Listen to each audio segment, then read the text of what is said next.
It says, Isaiah 63, who is this that comes from Edom with dyed garments from Bozrah? This is that is glorious in his apparel, traveling in the greatness of his strength.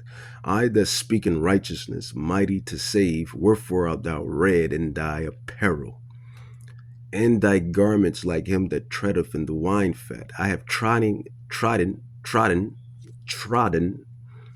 the wine press alone, and of the people there was none with me, for I would tread them in my anger and trample them in my fury, and their blood shall be sprinkled upon my garments, and I will stain all my raiment. So this is poetic, metaphoric, but it's also literal, because this event, this prophecy is going to happen.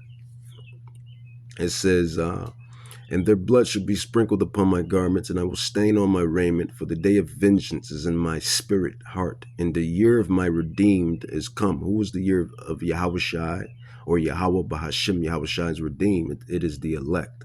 It is the theme that goes throughout the whole scrolls, well, all of these scrolls.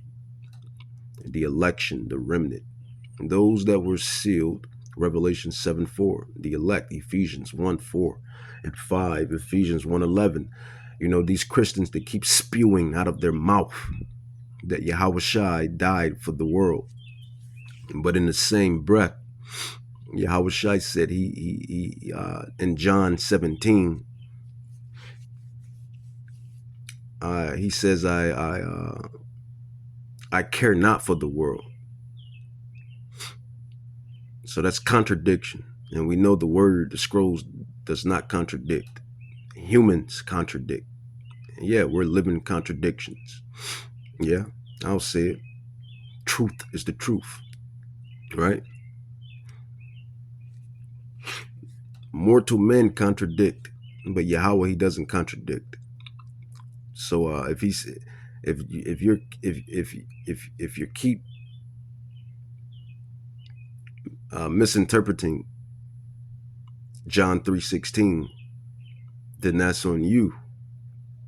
That's why you have to go through the precepts upon precepts upon precepts. That is the way to unlock the Da Vinci Code, if you will.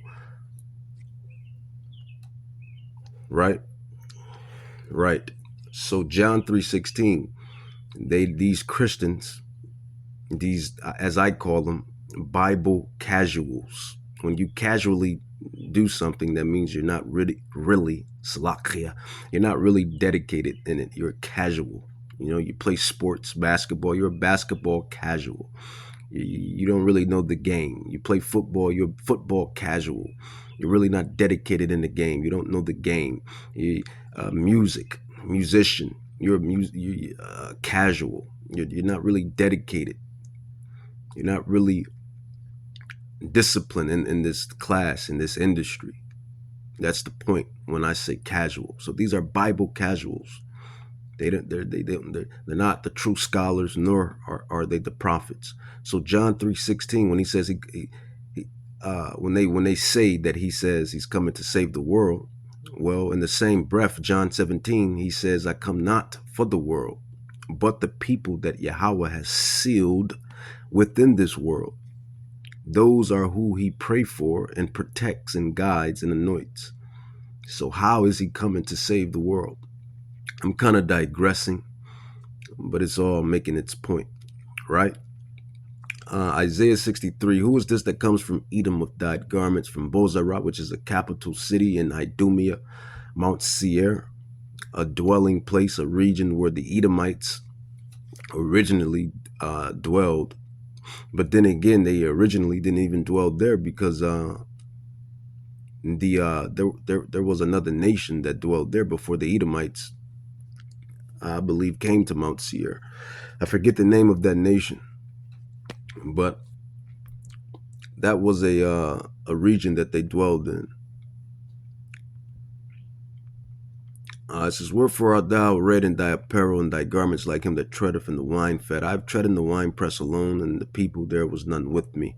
For I would tread them in my anger, and trample them in my fury, and their blood should be sprinkled upon my garments, and I will stain all my raiment. For the day of vengeance is in my spirit, my heart, my mind, and the year of my redeemed is come, that is the elect. Yahweh willing, I be part of that number. If I'm not a part of that number, oh well.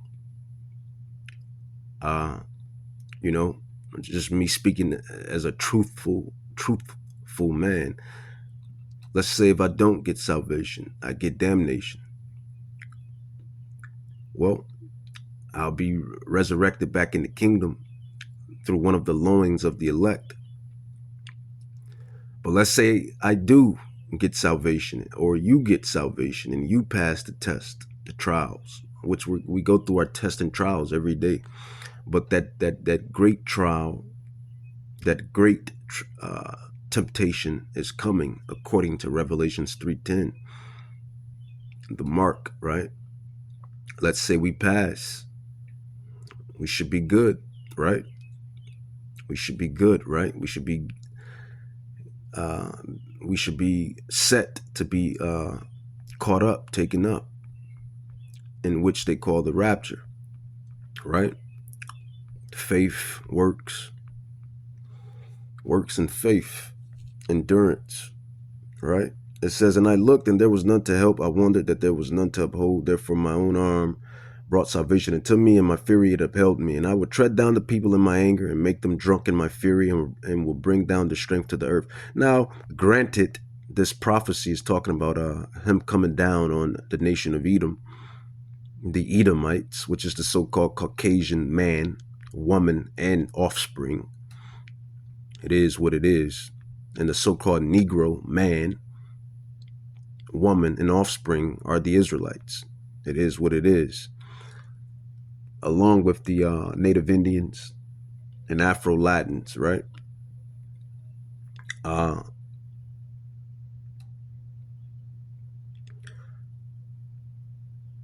kind of lost my train of thought.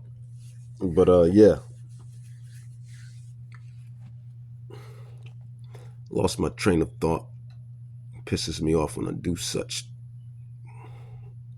things, right? But he's coming. That's the point of this this lesson. He's coming. World War III, as you see, you see Israel and Iran. They're still over there blowing one another up. Rockets. That's all you see on Twitter. Rockets. Iran and Israel.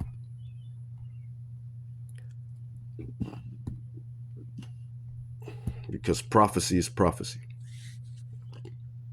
Prophet Isaiah 66:15-16, it says, for behold, Yahweh will come with fire, and with his chariots like a whirlwind, to render his anger with fury, and his rebuke with flames of fire. For by fire and by his sword will Yahweh plead with all flesh, and the slain of Yahweh shall be many. Okay, I got my train of thought back. So, Barakatai Yahweh, Bahashim Yahushua, Barakatai. So yeah, it's not, even though that prophecy, Isaiah 63, is speaking about Bozrah, Edom, the Edomites, and coming down on them heavy, the 2/3 of Israel, you're going to be included in that too. The other nations, the other heathen nations, they're going to be included in that too. You know, you when you hear us bring out these prophecies, you may hear us really go hard on Esau, on Edom, on the nation of Esau, on the nation of Edom, on Idumea, Mount Seir. You hear us go hard on this particular nation, this specific nation. Why? Because, well, you can't have Superman, which is the Israelites. You can't have Batman, which is the Israelites. You can't have Spider-Man, which is the Israelites. You can't have the X-Men, which is the Israelites, without the villains, so to speak. The not even so to speak, they are the damn villains. GMOs, pesticides, herbicides, artificial flavors, chemtrails, processed food. Yeah, they're the damn devil the Bible speaks of. You can't have the heroes without the villains. You can't have a antagonist or a protagonist without the antagonist. They are the arch nemesis. So, arch nemesis number one, this nation that Yahweh Shai has a gripe, a bone to pick. Bozrah, Mount Seir, Edom. If God and Jesus, who you call, has a problem with this nation, who are we to differ? if Yahweh has a problem with him, if Yahweh Shai has a problem with him, then who are we to differ? And we're nothing but dust, dirt, mortal, filthy men, right? It's just like in Coming to America, where Eddie Murphy said his mama called him his mama named him cat his mama named him is it Clashes? I'm gonna call him you know what I'm talking about. In the first one, if his mama named him Clashes, I'm gonna call him Clashes or something like that. I'm probably butchering it. Got a lot of neurons popping off, you know, a lot on the brain. If his mama called him Clashes, I'm gonna call him Clashes or something, because his name is Muhammad Ali wasn't his name, but that's what I'm drawing. I'm drawing the parallel with that. If Yahweh has a problem with this nation, then who am I not to have a problem with this people, with this villain in this story? And that's what I'm getting at. Let's continue. Isaiah 66, prophet Isaiah 66, 15 through 16. For behold, Yahweh will come with fire and with his chariot. I mean, and at the same token, that's why the world is the way it is. That's why the world is the way it is, because the damn devil rules the world, not the physical counterpart, which is Edom, the Edomites. Rape, rob, pillage the whole world. And we're going into the, and then you have certain Edomites, they like to say, well, it's not us. It's the 1%, the elitists, the globalists, the deep state that's destroying everything. But if I recall, and if I remember, y'all was the same ones vexing and oppressing the Israelites on those plantations, lynchings, and everything else. And Yahweh, he judges as a nation. And he judges individually, but he judges as a nation, predominantly. This is why he says in Lamentations, and I'm kind of precepting upon precept and precepting upon precept. And yeah, real biblical scholar, a real prophet. I'd rather be called a servant, if you will. Lamentations 4, 21 through 22, it says, rejoice and be glad, O daughter of Edom. He judges the nation that dwelleth in the land of Uz. The cup also, judgment, drag, also shall pass through into thee. Thou shalt be drunken and shall make thyself naked. It says, the punishment of thy iniquity is accomplished, O daughter of Zion. Every Israelite wasn't evil. Every Israelite wasn't going off. I mean, well, you're in this flesh, you're going to go off. But every Israelite wasn't just like the other ones, evil. Just that you had Israelites that were trying their greatest, if you will, to keep the commandments, to keep the commandments. I mean, that's what it's all about. The laws, the statutes, and commandments, and the faith. You had Israelites that were doing that, but they still went into captivity, still had to endure the captivity, punishments. It says, the punishment of thy iniquity is accomplished, O daughter of Zion. He will no more carry you away into captivity. He will visit them. He will visit thy iniquity, O daughters of Edom, or daughter of Edom. He will discover your secrets, discover your sins. And that's playing out as we speak. And this is just the beginning. And these scholars, real scholars, Edomite scholars specifically, they know this. Revelation 6:14 on down, it says, "And the heavens departed as a scroll when it is rolled together, and every mountain and island were moved out of their places. And the kings of the earth," so all of the rich men in this world, the wealthy men in this world, and women for that matter, all of those with the renown, fame, glory, riches, wealth, these are the kings of the earth, right? It says, and the heavens departed as a scroll when it is rolled together, and every mountain and island were moved out of their places. Now, remember what I said originally at the beginning. I was going into the video of these trillionaires and billionaires building their bunkers, luxury bunkers that have been created under dens and rocks and caves, luxury bunkers that have been created under bodies of waters underground. These trillionaires and billionaires are building their luxury bunkers, underground cities. Here's the prophecy. This is what Yahweh Bahashem Yahushai has said. Revelation 6:14 on down, it says, "And the heavens departed as a scroll when it is rolled together, and every mountain and island were moved out of their places. And the kings of the earth, and the great men, and the rich men, and the chief captains, and the mighty men, and every bondman, and every free man hid themselves in the dens, bunkers, luxury bunkers, underground cities, and in the rocks of the mountains, and said to the mountains and rocks, fall on us and hide us from the face of him that sits on the throne." Now, yes, this is poetic, this is metaphoric, but it's also literal. In the way it's literal, because the elect is going to search out with spiritual powers.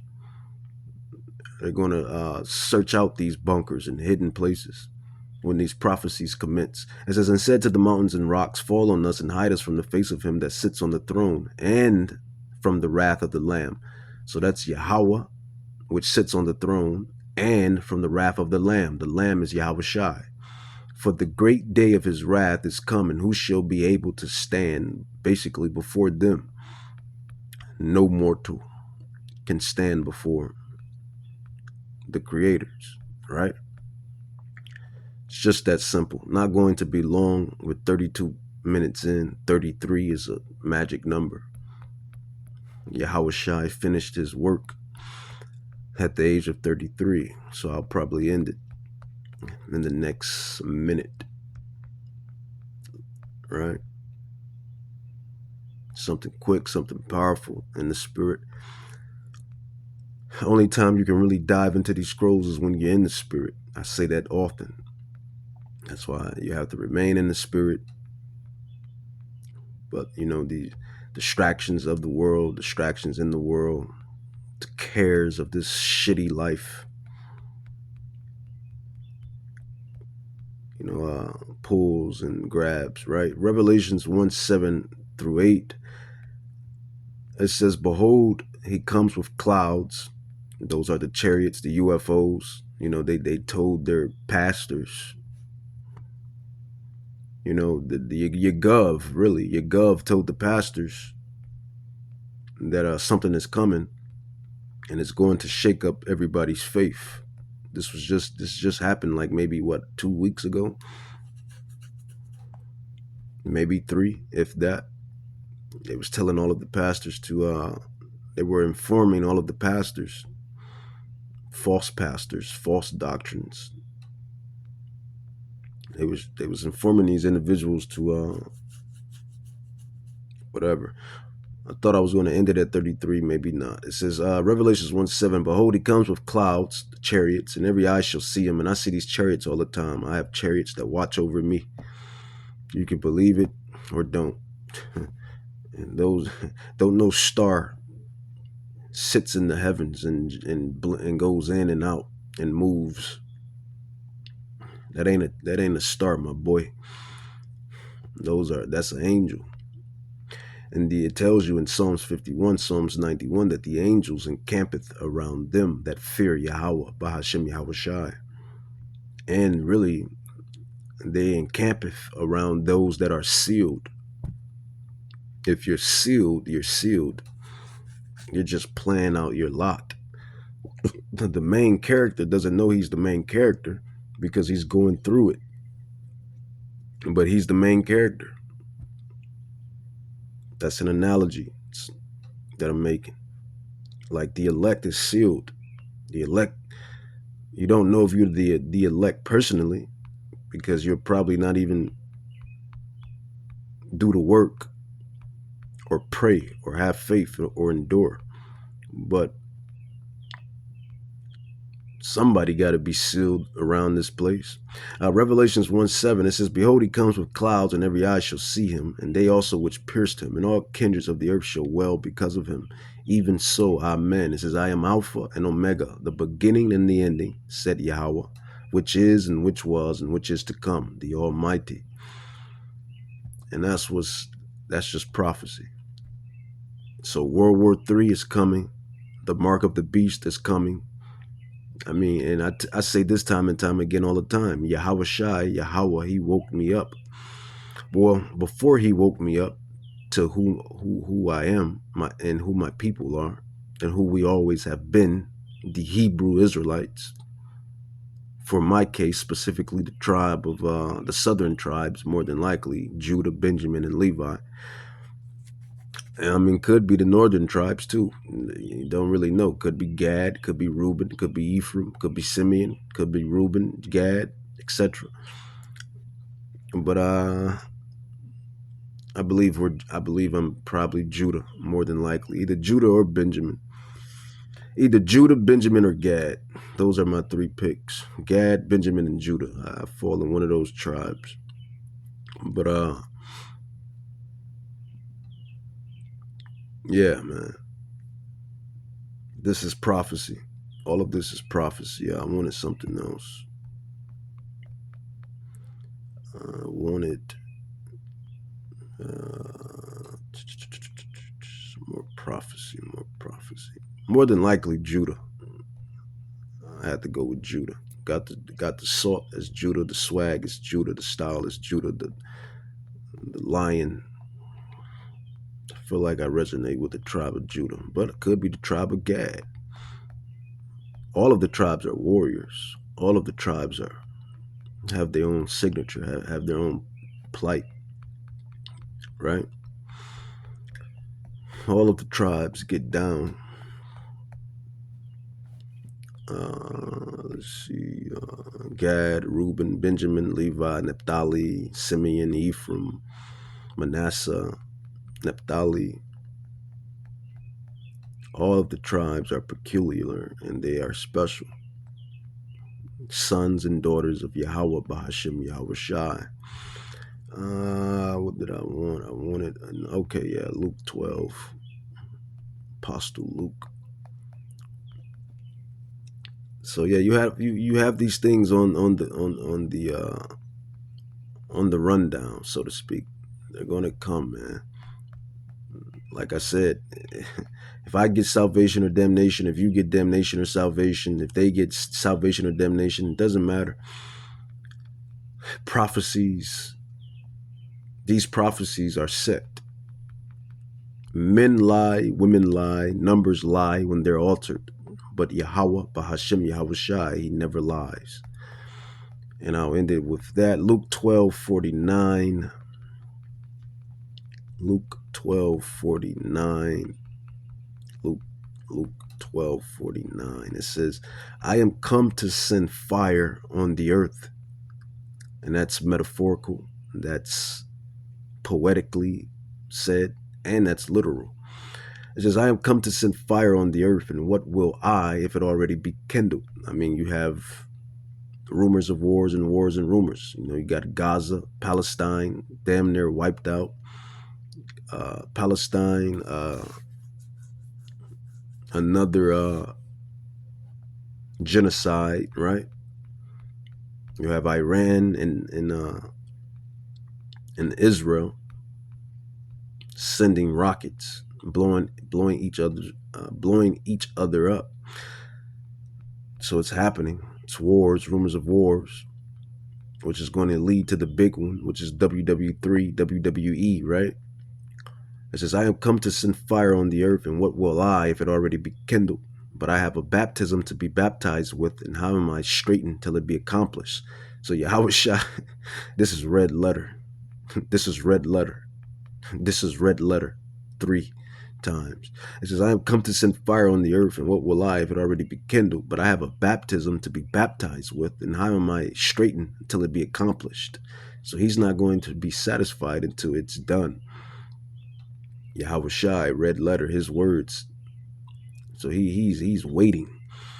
I mean, he's probably more pissed than anybody. It says, suppose ye that I am come to give peace on earth. I tell you no, nay, no, nay, no, but rather division. And that is what you see, and that is what you're going to continue to see until the rest of the prophecies, or these latter prophecies, latter major prophecies, commence. With that, I'm going to say, Kahlam la Yahweh, Bahashim Yahushai, Bahashim Rakakdash, Barakata Yahweh, Barakata Yahweh, Bahashim Yahushai, Bahashim Rakakdash, Abad Babal, Abad Babal, Babylon.